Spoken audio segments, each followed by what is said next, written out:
Every morning, Stickmen woke up in the same simple world. One house, one road, one tree. Everything was always exactly the same. But one morning something strange happened. Stickman looked down and noticed his shadow was moving. He stood completely still, but his shadow took one step forward. Stickman froze.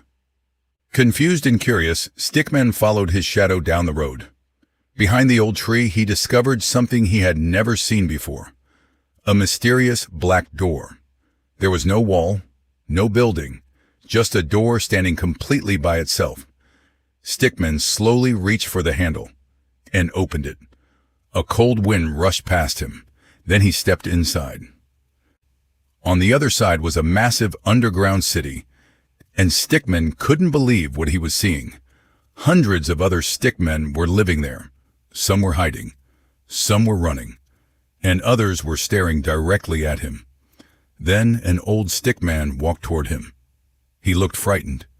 "You shouldn't be here," he whispered. Stickman asked, "Who are you?" The old Stickman looked around and said, "We are the ones who were forgotten." The old Stickman explained that their world had been created by someone called the Creator. Every Stickman had a purpose, but when their stories ended, they were sent underground and forgotten. Then the old Stickman looked directly at Stickman. "But you are different," Stickman asked. "Why?" The old man whispered, "Because your story hasn't been written yet."